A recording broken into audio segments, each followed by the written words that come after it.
Hi folks, welcome back to the Hoard. So 45, 42, it's about 10 to 3.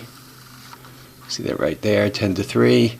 It's March 18th, Tuesday, 5.4 degrees centigrade, and you can see my batteries are going in and out of charged and back to charging depending on how much of the sun's hitting the front. We'll get back to the tire story shortly. Beautiful day here in the Hudson Valley. Gotta love these days. And I just took a little walk around to look at the carnage from the 2 feet of snow, and I'm going to blame part of this on my incarceration or recuperation, whatever you want to call it. Right? You guys could see these hoop buildings are pressed down. I went inside and tried to lift it up, and it's not going up. It appears as if they've bent. The carnage was a little worse than I thought.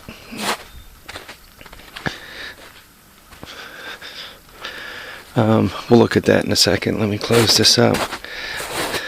I also went into a couple of the sheds just to make sure the mouse population was below 2 billion. And actually, when I built this shed, I dumped a bunch of mothballs underneath it on the ground, plus around in here, and it seems to have worked. I guess we could call this the big red shed. There's one, there's two, that's a 200S, I think. It's another 200S. You can actually even see the tag on this guy.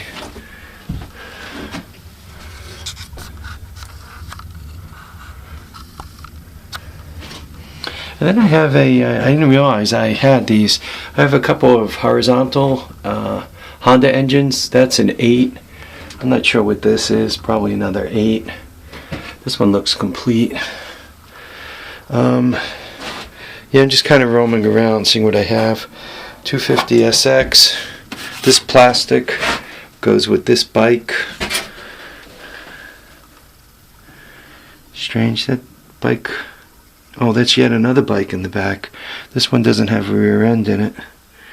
Yeah, I'm looking at that rear end over there going, wow, how do I have a chain drive yet it looks like a 250? Anyway, that's a 250SX. This is the plastic that goes with it. Guys, I got somewhat of a mess. These hoop buildings not making it through winter was not a good thing, because now this spring I have a lot of cleanup to do. I got to get the stuff out of the hoop buildings and get the hoop buildings fixed, and then get stuff back into the hoop buildings.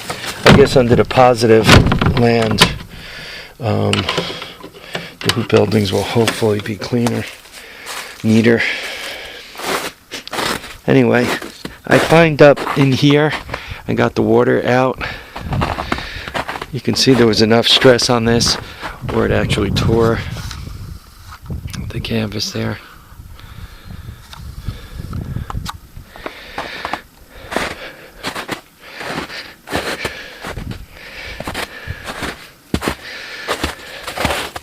Unfortunately, even this building has been damaged. You can see those right angles there, there, and there, and there. So the pipe didn't take it. There was just too much weight on this thing.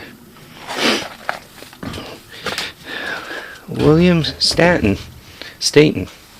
Here's a, I guess this was a Warrior in its day that somebody cobbed a 2-cylinder motorcycle on. TSCC, I'm not sure who makes it. I think it's a thing, don't know. I think it's a Suzuki.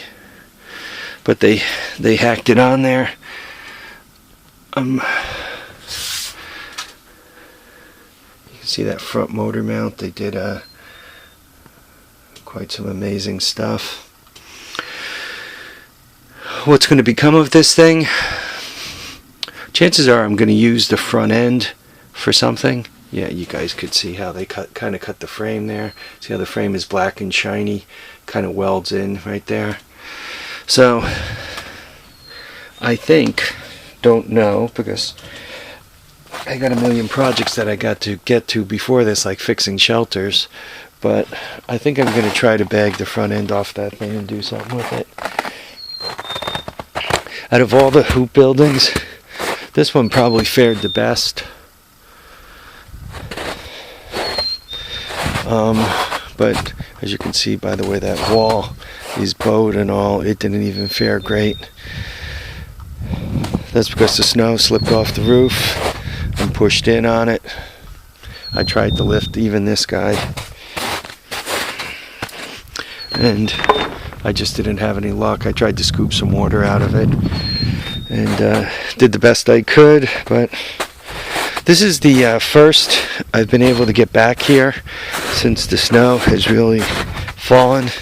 And you guys could see, though I have some bare spots finally that makes walking a little easier, I still have quite a bit of snow back here. This is a little strange for this time of year. The first day of spring, I guess, is, what's today, the 18th, 3 days away.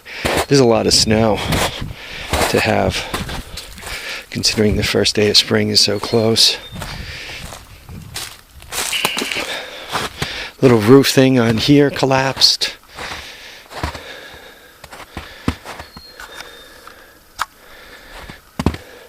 Right, that collapsed. More of this has collapsed. What happened when they put this up? They basically put up a matrix of poles and built onto it. They just kept the poles going up, so there was kind of the poles kind of gave you somewhat of a knee wall, and then up on top here they started with the roof. They really did not support the roof in the center at all. The peak they did not support, and they didn't really tie together the two ends. So as you put pressure on top of the roof downward, the two ends pushed out, so those poles just pushed out, and once it pushed out enough, the nails let go and the roof dropped in. So this barn is not mine. It's on the other side of the property line, so it's not mine to do anything with, unfortunately, or fortunately, however you want to look at it. There are a few of my possessions in there. None of them are pride and joy type possessions, so I'm not sweating too bad if the owner of the property figures out a way to fly a helicopter in, tear this place down, and fly the pieces out. He's kind of landlocked. Oh, if I fall down, you guys gotta promise not to laugh.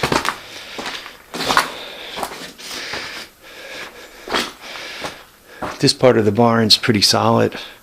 You can see, I think what he had is he had a backhoe or a piece of farm equipment that he was able to drill holes in the earth, and he had some source for these poles, so he would just drill a hole, drop the pole in it, and start building from there.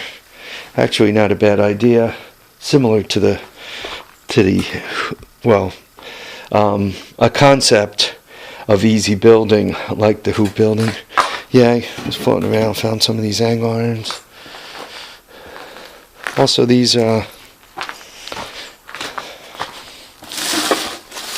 are for feeding cows, or in his case, he was using them for horses. They're made out of cast iron. I guess if you use that, you're sure the horse will get enough iron in its diet, because as it's drinking from it, its tongue is hitting the iron and it's picking it up. Anyway, the experience at the accountant's was not a good experience. My younger son is getting like $2,000 back. My older son is getting like $700 back. My son's girlfriend is getting a few $100s back. Oh, actually, she's getting a couple of grand back. Me, not so good. If I told you I owed $1,000 in taxes and I'm only taking one exemption for the feds, you would probably go, wow, that's a lot of money. If I told you it was 2, you would say, wow, that's even worse. If I told you it was 4, you would say, boy, that sucks. If I told you it was 8, you'd go, man, that really sucks. Well, total tax bill, New York State and the feds, I'm actually choking up here, is $9,000. I owe them $9,000. Oh my God. That will not be easy to come up with, boys.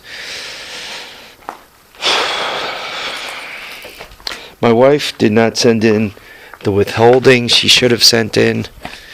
She should have sent in about 8,000 of it, which means I would owe 1,000, which isn't that bad.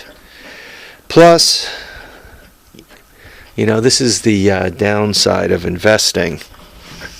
I invested, had a couple of pretty good returns, but now you own tax on it. Luckily, the money currently is not reinvested. It's sitting in the account. But that means all the money I wanted to invest and try to make some more money with is now going to be gone. It's all going to the feds and the state boys. You work hard for your money, and you finally manage to put a couple of pennies aside, and then you owe it all out in taxes. The county I live in just hit us with. We're located such that the MTA has trains available. You could catch a train in Poughkeepsie or New Hamburg or Beacon, Orange County and Salisbury Mills or Monroe.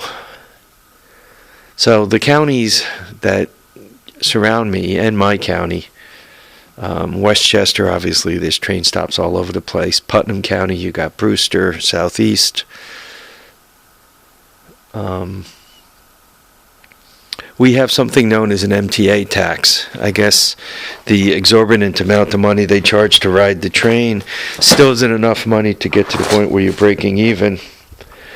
So they hit us with an MTA tax, which is a payroll tax that employers pay. Well, it was just ruled that all the local governments have to pay the MTA tax on their employees, as a way of subsidizing the trains. Doesn't sound like that big a deal, except the state and local governments don't have the money, so they just hit us with a 3%, 3.25% surcharge on all forms of energy. So gasoline just went up 12 cents a gallon, 12, almost 15, 16 cents a gallon. Heating oil went up the same. If you burn firewood at $200 a cord, give or take a little bit, that's what it goes for around here. Sometimes as low as $180, as high as $250, depending what you're getting. Call it $200 to make the math easy. That's another $6-7. Pellets at $200 a ton. Now they're $206. So another tax on us all. Guys, none of us like to pay taxes, and occasionally I like some of the things they do, schools, taking care of old folks, taking care of our friends in the military. It was nice being able to dial 911 and have somebody come here in less than 4 minutes. But man, it's getting to the point where it's getting harder to live, That's a lot of coin to come up with, on top of, once again, only one exemption, so I'm paying a lot of money in taxes. Plus my wife's quarterlies, well, though she forgot to send them in, which means now I'm picking them all up. I don't know where the end is. Anyway, other than walking around out here in the snow, complaining to myself about owing so much in taxes. I'm waiting for a delivery. I think this one's UPS. UPS, I think they're the good ones, aren't they? I know I don't like the post office. Or is it Federal Express that's the good one and UPS sucks? I guess I'll be reminded. The package isn't here yet. Anyway, I'm expecting a package. I'm expecting 4 tires on rims. They're takeoffs from a go-kart. I'm expecting some tire valves. And what else? There was something else in the order. God, it sucks when the brain goes bad. Maybe a throttle cable or a pair of throttle cables. Something like that, I think. I'm trying to remember. I don't recall offhand. Anyway, I'm waiting for that to get here. Because when it does, then the wheels are supposed to bolt right up to the 200X. So that'll get it off the ground. I also ordered a set of hubs, an extra set of 200X hubs, which I'm probably going to slam onto this 200, this ATC 200, so that'll get its ass off the ground, and I could stop fussing around with these tires. One of the reasons why I took the walk is, well, mounting that tire, kind of ran out of profanities, and I was getting tired of repeating the same old ones. I'll show you the problem I have. If that package ever gets here, I'll make a videotape of it, and I'll show you my problem with mounting a tire. Anyway, this is getting long. Folks, thanks for watching, commenting, subscribing. I hope you all enjoyed the tour of the Hoard.